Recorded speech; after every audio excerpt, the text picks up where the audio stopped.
నాకు కూడా చాలా మాటలు వచ్చు, నాకు కూడా చాలా బూతులు వచ్చు. ఎందుకంటే నేను పుట్టి పెరిగింది అక్క నేనైతే.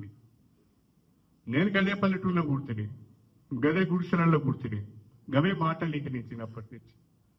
కాకపోతే తర్వాత కాలంలో ఇంత చదువుకొని కొంతమంది మీలాంటి మేధావులతోని కలిసి తిరిగి కాస్తో కూస్తో జ్ఞానాన్ని సంపాదించుకొని సభ్యతను నేర్చుకున్నా కాబట్టి కొన్ని మాట్లాడాలంటే ఇబ్బట్టిగా అనిపిస్తుంది, సిగ్గు అనిపిస్తుంది నాకే.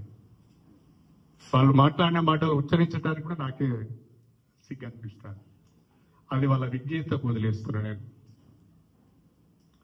బాధ ఎక్కడైతుంది అంటే 15 సంవత్సరాలు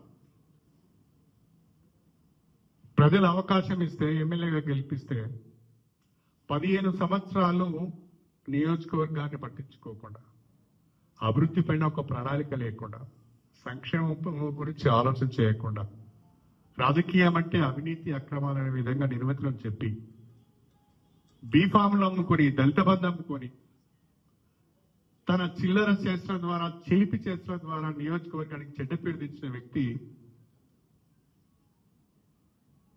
కుసంస్కారి లెక్క మాట్లాడుతూ ఉంటే సమాధానం చెప్పాలంటే కూడా బాధ అనిపిస్తుంది. రాజకీయ విధానాలపైన సమాధానం చెప్తాం.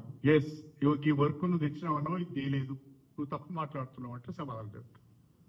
లేదు, నువ్వు ఈ హామీ ఇచ్చినావు, నువ్వు ఈ హామీని నిలబెట్టుకోలేదు అని అంటే దానికి మనం సమాధానం చెప్తాం.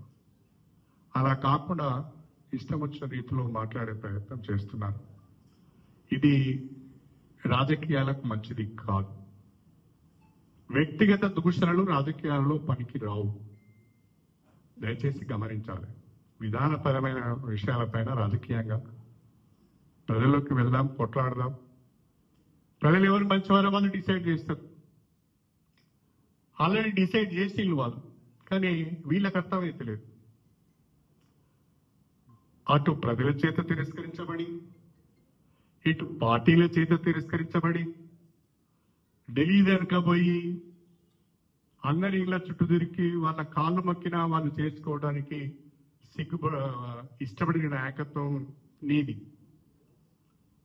అది మర్చిపోయి సిగ్గు లేకుండా నువ్వు మాట్లాడుతూ వేరే వాడికి సిగ్గు లేదన్నట్టుగా ఇంకేదో భాష మాట్లాడితే ప్రజలు ఇవన్నీ అర్థం చేసుకోగలుగుతారు.